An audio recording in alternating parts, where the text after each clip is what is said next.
Assalamualaikum warahmatullahi wabarakatuh. Kami dari Grup 9 akan membentangkan tajuk tentang faktor tarikan ceramah dakwah. Assalamualaikum warahmatullahi wabarakatuh. Saya Muhammad Taufik bin Nurul Muin. Nombor matrik saya di 203-13132. Okey, saya akan membentangkan iaitu definisi tarikan dakwah. Menurut bahasa, tarikan ialah perkara yang menarik ataupun perihal yang menarik apabila berdakwah dengan mempamerkan perihal yang menarik perhatian hadirin.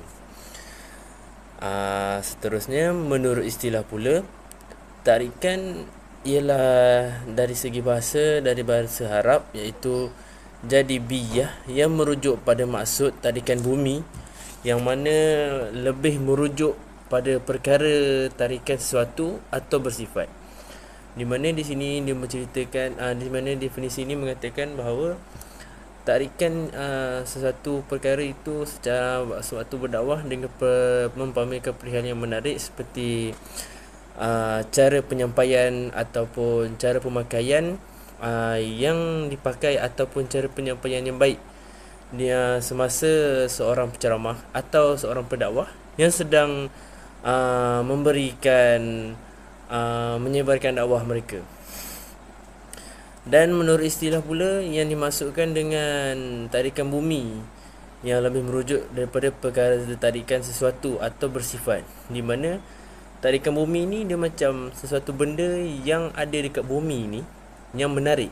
Macam kita tengok kat bumi, ialah bumi, manusia duduk di bumi, kita tengok macam-macam yang kita boleh tengok dekat bumi ni. Macam kita tengok bangunan-bangunan yang cantik, yang bersifat. Contoh yang bersifat macam kita tengok macam manusia ataupun bangunan-bangunan yang ada di bumi. Sebab itu dikatakan sebagai tarikan bumi. Seterusnya, menurut Abdul Al-Karim Zaidan, seorang yang berdakwah perlu menggunakan bahasa yang elok dan tidak menggunakan bahasa yang kasar apabila berhujah. Dengan itu, menurut Abdul Al-Karim Zaidan ini, dia mengatakan bahawa seseorang yang berdakwah ataupun menyampaikan sesuatu, dia haruslah menggunakan perkataan-perkataan yang baik ataupun tidak menggunakan bahasa-bahasa yang kasar, yang akan menyebabkan hadirin jadi tidak suka untuk mendengar hujah yang disampaikan oleh seorang penceramah ataupun pendakwah. Seterusnya, dakwah juga bermaksud kegiatan yang menyeru atau meyakinkan orang lain supaya menerima sesuatu kepercayaan seperti menyampaikan risalah-risalah Islam. Yang mana kita tahulah dekat negara Malaysia inilah banyak pendakwah-pendakwah Islam yang mereka menyampaikan menyampaikan segala perihal-perihal tentang Islam, yang diorang mengatakan pelbagai tentang Islam yang boleh menarik orang-orang bukan Islam untuk mendengar dan menerima tentang dan perihal agama Islam ini, di mana kita tahu akhlak orang Islam ini yang baik, seperti mana yang dicontohi oleh Nabi Muhammad SAW, yang beliau seorang yang sangat beradab dan sangat berakhlak. Daripada kecil dia dididik menjadi seorang yang beradab dan berakhlak. Okey, sekian daripada saya itu. Terima kasih. Bismillahirrahmanirrahim. Assalamualaikum warahmatullahi ta'ala wabarakatuh. Alhamdulillah, summa alhamdulillah. Nama saya Muhammad Akif Izzuddin bin Azma Zulailah. Nombor matrik saya di 21113433. Saya mengambil kos diploma pengajian Islam. Jadi pada hari ini saya akan membawa tajuk faktor tarikan qudwah. Jadi yang pertamanya ialah definisi. Definisi faktor tarikan kedua ialah bermaksud menjadikan contoh atau perkara yang boleh dicontohi. Seterusnya, tarikan kedua pula ialah perbuatan yang menarik perhatian non-Muslim. Contohnya, kedua ini adalah salah satu cara kita sebagai umat Islam atau sebagai pendakwah untuk menarik perhatian orang bukan Islam untuk memasuk Islam. Ini adalah salah satu cara untuk menarik mereka. Seterusnya, contoh ikutan yang menarik perhatian mereka ialah semasa dalam pergaulan yang bersifat interpersonal. Okey. Seterusnya, aspek-aspek untuk menarik perhatian orang bukan Islam. Jadi di sini kita ada 3 perkara aspek-aspeknya. Yang pertama ialah kita seharusnya menjaga akhlak, dan yang kedua kita mengamalkan gaya hidup Islam, dan yang terakhir kita semestinya menjaga hubungan silaturahim. Kenapa kita perlu menjaga ketiga-tiga ini? Kerananya mereka sebagai orang yang bukan Islam ingin melihat suasana ataupun gaya hidup Islam yang indah. Jadi ketiga-tiga aspek ini amat penting sekiranya kita ingin menarik orang yang bukan Islam untuk memasuk Islam. Selain itu, kedua ini juga akan dapat dizahirkan dengan perkara yang indah. Kerana apa? Kerana sifat manusia ini ingin sifat manusia di muka bumi ini ianya suka keindahan. Next, faktor tarikan kedua. Faktor ini terbahagi kepada 4 bahagian.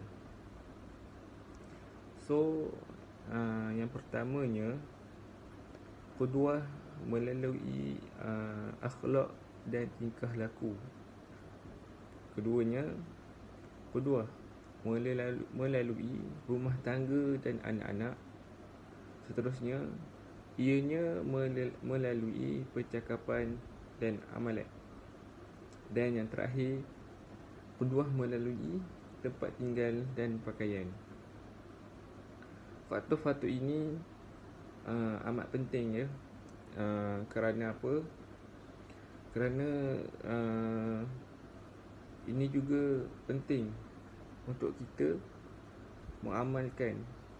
Contohnya seperti percakapan dan amalan.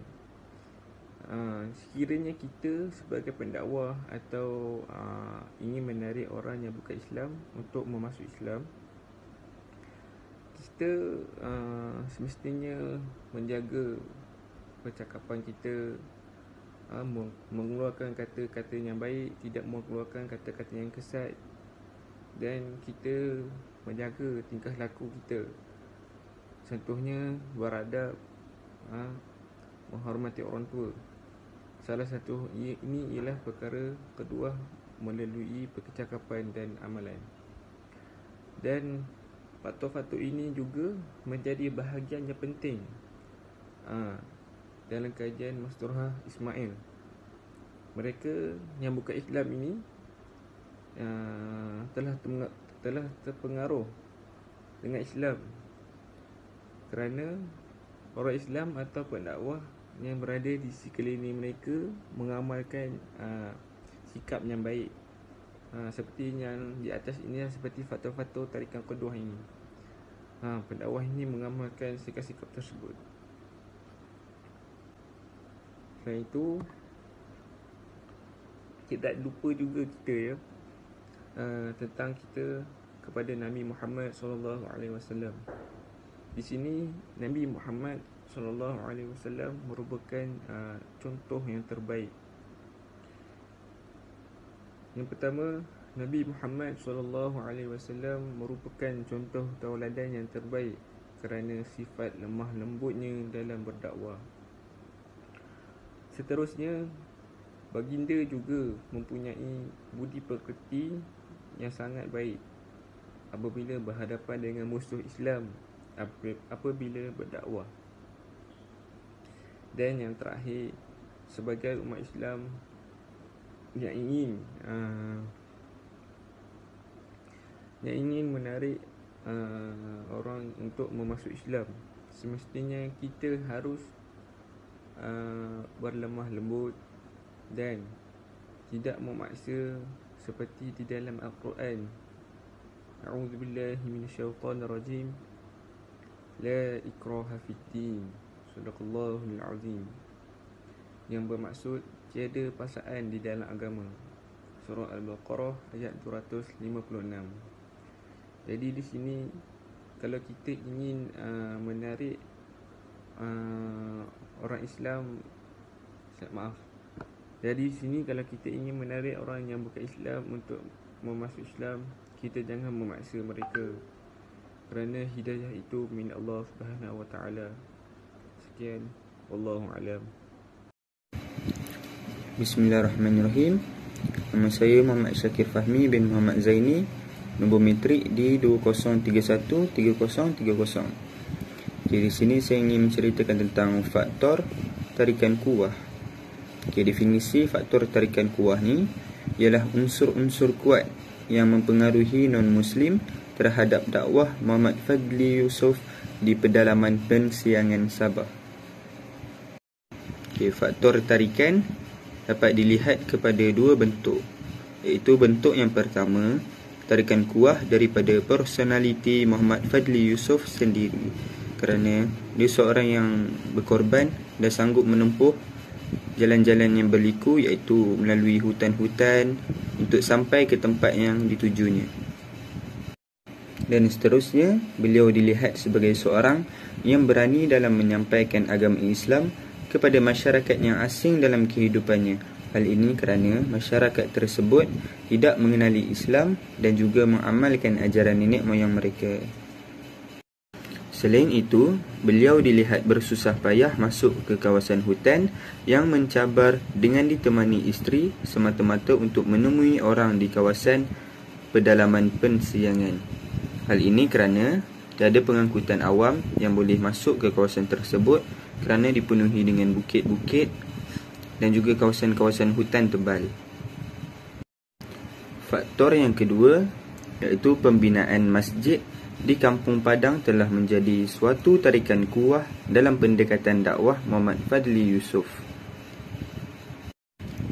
Hal ini kerana sekiranya mempunyai saudara Islam yang baru, mereka terpaksa mengerjakan sembahyang di Dewan Serbaguna sahaja.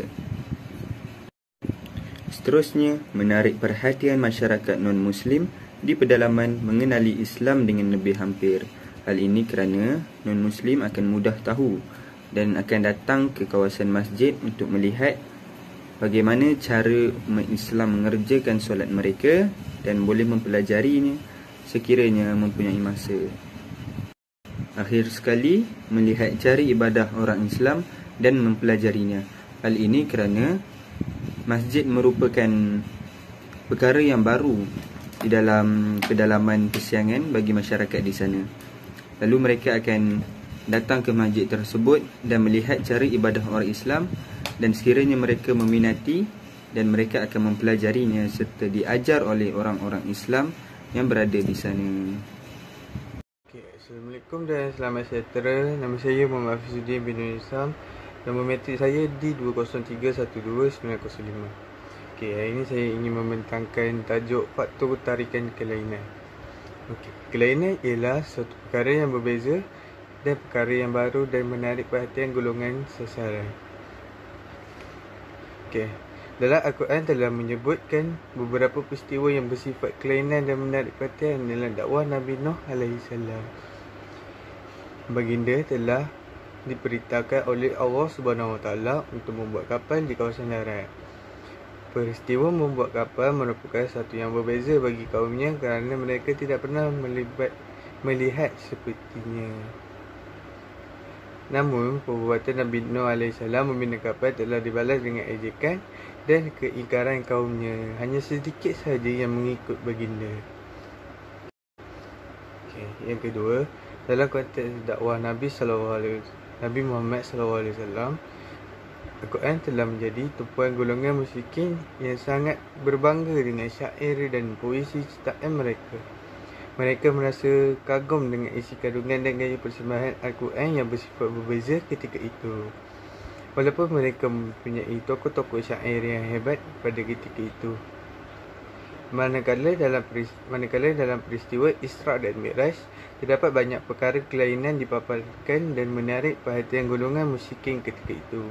Walaupun mereka tidak mempercayai, namun peristiwa ini dianggap di luar pemikiran manusia, menjadi peristiwa yang berbeza dengan cara pemikiran biasa dan menarik tumpuan golongan sasaran mengetahui tentang kebenaran Islam. Aspek kelainan juga boleh dikaitkan dengan kelebihan-kelebihan tertentu dalam metod dakwah golongan sufi di Nusantara. Kelebihan tersebut dianggap sebagai suatu kelainan yang menarik perhatian golongan sasaran SQ Fatimi, Cesar Al-Majur dan Muhyiddin Yusin, menyatakan kebanyakan keadaan kehidupan masyarakat tempatan masih bergantung kuat kepada perkara-perkara gaib yang mempunyai kaitan rapat dengan kehidupan mereka. Malah, ianya turut sentiasa membayangi pandangan mereka seperti mana kekaguman mereka terhadap Tuan Masyakah, Mukdium dan Syekh ketika berdakwah di Nusantara, khususnya di Kepulauan Borneo. Assalamualaikum warahmatullahi wabarakatuh. Nama saya Muhammad Syukri Haziq bin Syarifuddin. Nombor metrik saya di 21113656. Saya akan cakap tentang tarikan dakwah berulang-ulang. Poin yang pertama ialah menarik perhatian penerima mesej yang disampaikan. Ini kerana bentuk tersebut berkaitan dengan tabiat manusia yang suka mendengar dan menerima maklumat yang diulangi, sama ada pada sudut lafaz dan makna. Dalam konteks hubungan seseorang pula, ia akan mengurangkan rasa curiga yang boleh membawa kepada keselesaan hubungan. Poin yang kedua ialah berulang-ulang, ialah maksud kalimat memakai beberapa macam bentuk kalimat atau perkataan dengan maksud yang sama. Dia seperti ia tidak boleh mengulangi kalimat kata demi kata kerana ia akan membosankan kepada pendengar. Atau pengulangan juga hendaklah digunakan ketika perlu sahaja. Manakala jika menyatakan persembahan yang berterusan dan berulang adalah lebih mendapat perhatian, tetapi juga boleh membawa kesan yang membosankan. Poin yang ketiga ialah menarik perhatian dengan cara membuatkan penerima mesej berasa kagum, insaf dan menenangkan fikiran apabila mendengar ucapan kita. Poin yang keempat pula, terdapat banyak ayat Al-Quran yang telah diulangi oleh Allah Subhanahu Wa Taala dalam Al-Quran berbentuk fakta yang kebiasaannya berkaitan dengan akidah dan perkara yang gaib untuk meneguhkan maklumat pada fikiran. Itu daripada saya. Sekian, terima kasih. Assalamualaikum warahmatullahi wabarakatuh. Okey, seterusnya penutup. Okey, yang pertama, qudwah dilihat daripada akhlak untuk tarikan orang Islam dan non-Muslim. Yang mana akhlak ni sangat penting. Qudwah ni menceritakan tentang akhlak, cara interaksi, cara kita dengan orang sekeliling. Itu amat penting supaya dapat tarikan oleh orang Islam, bahkan orang bukan Islam juga.